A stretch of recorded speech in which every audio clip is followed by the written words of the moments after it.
Okay, so we're getting a chance to sit down now with Nick from Ludorati. Well, Nick, you do lots of different things now, don't you? So you have a board game cafe, but you have an app and stuff that you're launching. Do you want to give us a little bit of history, Nick, of about yourself and the company? Sure, Warren. Ludorati started out back in 2016 as a board game cafe based in Nottingham, close to the castle. But since then, we've been doing quite a lot of different things around the cafe. Obviously, it does the usual library of games, about 1,000 games we have in the library. But also, we've been doing a lot of other things as well. And one of the things we've been doing recently, whilst all the COVID lockdown was going on, has launched our app, which is freely available on Apple and Google Play.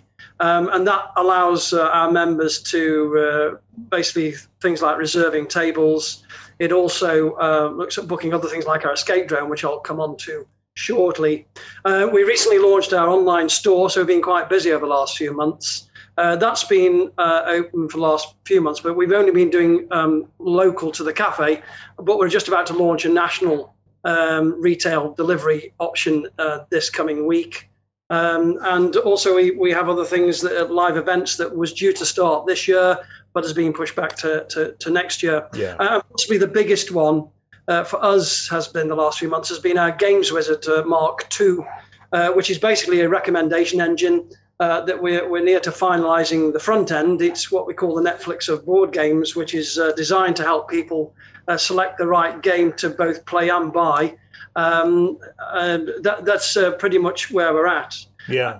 If you want me to just explain a little bit on the Games Wizard, we started this a few years ago because we were concerned that people didn't actually know the games they should be playing. A lot of people come into the cafe and finding that on one or two recommendations, but recommendations aren't always the right thing for members, because we've got personal recommendations are fine up until the individual. Yeah. So we started to categorize all the games we had in the library. We pretty much invented our own classification system. There are one or two around, but we always felt they were a little bit short on being consistent. So we had what we call a 2020 grid, which was the main gameplay by genre. And it's three-dimensional. I won't bore you to tears with it, but effectively it meant we could actually pinpoint any game on the grid. And so members coming into the cafe could at least search for a game based on parameters, whether it's a two-player, what genre, sci-fi, fantasy, so etc., and the kind of game that they were playing. And it was during this time we realized that actually only went so far, and we started to build a recommendation engine by people completing questionnaires on games they've played. It's taken us a couple of years, but we're now at the point where the recommendation engine has been built, and we recommend, and we're just building the front end for people to be able to interact so that they start to get a recommendation of games to potentially play that they might not have realized, and or reconfirming games that may have been suggested to them. And that's really a bolt-on from the original Games Wizard, as I said, back in 2017. And that's part of our digital membership scheme. I'll stop there, Warren, in case you want to ask a question. No, you're fine. So this is the Ludorati app. Is it available on iOS and Android, or how do people get the app? It was pretty much built in a month. It is available on both. We know that because members have been downloading it. This is a free app, so obviously people can download. But it gives, we've actually linked into a number of Facebook pages and news. So even UK Expo and Tabletop News are both on here, so people can access this through our app. But it does mean that people can reserve our tables or hiring from anywhere, obviously, to come into the cafe. Because normally our way has been email and or phone. This now means that people can automate through actually using the app. And they can also access the online store through it. And they can also see what games we have in the library now for the first time. And there are one or two other things on there as well. So it seems to work. People have downloaded it. So it's something that obviously we thought was just a good idea to do. Yeah. So let me try to unpack this now, because I find this very interesting. So you've created a recommendation engine where people can obviously enter some details of what they're after, And then you talk about it being three-dimensional, so there's a lot of different touch points that it's connecting together to pull out the appropriate game for them to have a go at. Yes. Yeah, originally we started as a research project because this was on the back of us actually just classifying the games. Yeah. What we originally started with 25 questions, which was obviously quite a lot, but we wanted to get enough information to provide us with enough data to be able to see, a robust model. But that's now been shortened to 12 questions because we found that there were 12 key questions that you could ask about a game that would give us insight to the way people enjoyed a game and why they enjoyed it. So it's a little bit more detailed than people realize with Netflix, which just has a lot of raw data. Yeah. We want people to actually rate a game, not just how good it was, but actually why they liked the game on a number of parameters. And based on that data, by filling in a few of these, we're able to start using, in the techno speak, nearest neighbor and latent factor models, if you want, to start to be able to generate for us a list of games for people that they can start to look at to play. And this came out of the fact that we realized that there's so many games now on the market, so there are thousands and thousands of games. Yeah. And we recognized in our own library in the cafe that many games never got played because people just didn't know them and didn't know whether or not it's a worthwhile game to play, because one of the things you have is people have to invest time to learn a new game. Yeah. And so the danger always is that if you spend quite a bit of time, as I have done in the past, playing a game, then finding actually it's not quite the game I wanted. So this all came out of obviously observing people in the cafe. And we were hoping, unfortunately with COVID, it put us back a little bit because of resource. But we are to the point where we know the engine works, and we're just now making sure that we can front end it so it ends up as being a web page stroke app that people go on, and it will actually recommend to them the games. Not dissimilar to a Netflix. If you go to netflix.com, if you're aware of that, we're hoping to try and build a similar type of interface. Yeah. And in terms of the size of the games catalog, so is it just the games that you have available within the cafe, or is this something that people all over the world could basically use as a means of finding games that they might want to have a go at? Yeah, two things. You're right. At the moment, we started with the number of games in the cafe, and we're building that up to about 1,000. But our intent is the fact that people can fill in any game that there is out there. There's a limitation to some of the simpler games, but where you talk about board games in particular, we are looking to basically catalogue every board game going. It'll take a little bit of time, but we are of the strategy here of actually over time getting all the games on there, so that people can go to it and find a game that they want to play. Basically, that is the objective. Fascinating. Now, Warren, this actually solves a problem that you've talked to me about a few times. Whenever you and your missus and your kids and your family are going away on holiday, yes, what games do you pack in the car when you go camping? Yes, Nick, every summer, on the run up to summer, I put out a call out on the channel for recommendations of games that are perfect for travel, that I can take for myself and the family to play. And so there's a certain number of criteria that it has to fit. And the criteria are changing a little bit as my family grows and they get older. But it's absolutely fascinating because there are obviously the dimensional aspect of this means that it could be quite surprising what games it pulls out of an archive based on your preferences and the likes. Yeah, absolutely right. We are looking to build a group function in there so that people can feed in either family members or even, because we get a lot of people who come to the cafe in groups, and we're looking to get a group function on there so you can feed in people's data or collate people's data and the outcome, the most probable match for the game to be played. Because we get this as a matter of course anyway with groups coming into the cafe, and we are reliant upon a games master knowing what game to recommend. But however, any group of people coming together, it can be quite difficult. We have quite a few corporates, or have had until the COVID set in. We had a lot of corporate groups coming in, and the question was always, which games would you select for the group in there? And so you always invariably had to pick a number of games, but the question still was based on somebody's personal recommendation. What we're trying to do with this is we're not trying to ignore a recommendation, but we are trying to build a bit of science around it so it's more objective So up comes a number of games that may be considered that perhaps wouldn't have been considered if just purely based on one's own knowledge of some games, because there is a limit, in terms of how many games you play, and particularly when you've got kids as well. I've got 2 kids that are now into the teenage years, and I've got the same issue where certain games they were playing a couple of years ago, they're changing, and the idea of the rating system is you can overwrite, so people can re-rate a game, because there is no doubt that people's view of a game does change over time. Monopoly is a great, for better or worse, is a gateway game. But that once people start to migrate to other games, we call them pathways. People start to play other games. We do ask, or we are going to be asking people to re-rate some games to see whether or not that changes their profile.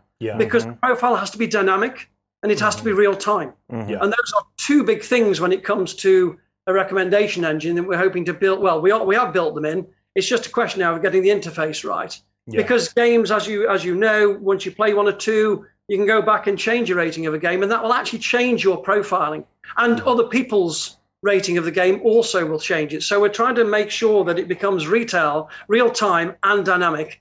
And there's the potential for it to have a group function, which means that you can then spit out a game that's come out of several people's profiles, which would be the most appropriate choice. That sounds fascinating. It sounds interesting, yeah. And one of the key things of a recommendation engine. Look, no recommendation engine is going to be perfect. No, okay? but if and you nobody in their right mind sets out to create a recommendation that's perfect. What makes a recommendation engine special to me is when it pulls out the games that I would never have thought to look at in the first place. Well, you see, for myself, it's if they can aggregate the group data to go, okay, so this group likes this stuff. This group's very similar, and this group has never played this game that this group has played and loves. Maybe that group should play that game and try that game. Wow, you're well into science now, man. Simplest terms. So, as I said, we use a bit of the technical stuff, but you have to do that with a recommendation engine. But the key thing is people being able to profile games, because a profile then generates a profile for the individual, and it also creates a profile for the game itself.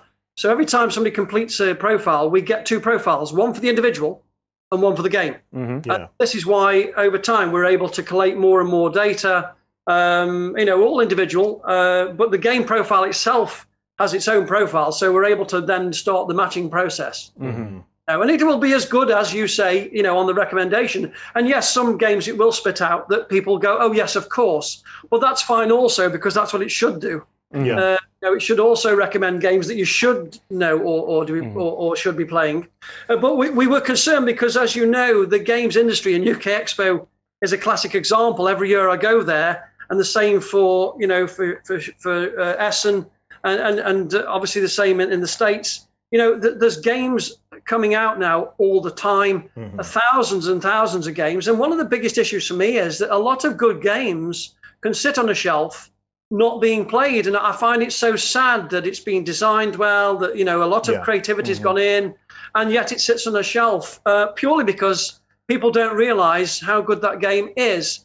And it also acts as a bit of a marker against marketing as well. As much as I can say that this can be used for marketing purposes, I think there's a danger sometimes that marketing can overplay games, and then people's expectation is obviously higher than maybe it is, and so it can put people off. I always get concerned with the film algorithm. If I go to a cinema on the basis of recommendation, somebody says, go and watch this film, and I find it wasn't that good, it doesn't matter how good the cinema is, my experience is not that good. And that's always been my concern going to a cafe or playing a game at a friend's house or in a group. And particularly if you're new to this, which is always what our intent has been, we've never been talking about just playing to board gamers. We've been trying to stretch over and bring people in who may have played the last board game 10 years ago at Christmas. We're trying to always introduce people to the gaming community who are new to this, who have only ever played Monopoly or chess or battleships. And for us, there's a huge wodge of people, as we found out now, that will play a game if it's the right game for them. We always say there's a right game for them somewhere. So this was always an attempt to try and just make the customer experience better. That was it, really. Yeah. Now, this is one of the reasons I absolutely adore UK Games Expo. because the people who are creating the games are there and they can bring you in. But having something like this, because Expo comes once a year. Yeah. What do you do for the other 364 days of the year? True. And Nick, I suppose one of the things I keep coming back to this dimensionality that you're talking about, because I'm imagining that, if you're thinking of like a two-dimensional recommendation engine, it's going to recommend what I'm kind of expecting it to recommend. I imagine that the depth of this will hopefully be able to pull games to the forefront that wouldn't necessarily have been on your list. I suppose one of the things I'm trying to find out is obviously part of our gaming is the discovery, and discovering games that you would maybe be out of our comfort zone. It wouldn't be the thing that we would typically go to look at, but there may be elements in there that are very much part of something that we would enjoy. I'm thinking that something like this, with its depth, would be more likely to discover those. We're expecting it to do that. Obviously, the model itself we've built, but one of the key things is you can still filter. So, if you haven't played two-player games and want to play a two-player game, then it will come out with a filter. So there might be a recommendation, but then you can filter it further in the sense of, or you want something maybe it's only 30 minutes long. You know as well as I do that, as a serious gamer, you can play games for several hours. But at the same time, if you have a group of friends with you, you might want a half an hour game or an hour game. And the question then begs, which one is it? And this comes back to logging enough games in there. And the limitations will be, how many people we can rate games. And it doesn't take too many ratings of a game to give us the data anyway. But it's actually just being able to map as many games as possible. It'll take a little bit of time, but already we've already done some example tests with clients, members who filled it in, and it's already coming up with 30, 40 recommendations before we even start. And the question for us actually isn't actually give them a long list. It's actually to feed them a list at first, which you can then just add on to over time, because the problem is just recommending so many games as you have the same problem. Which one do I start with? So in that way, we've been monitoring the Netflix way of doing things in terms of how they've done the movies and how they've done, how they've done their front end. And we're going to copy it, but we want to be able to do it in a way that's easy for people to navigate. And it just comes up with recommendation.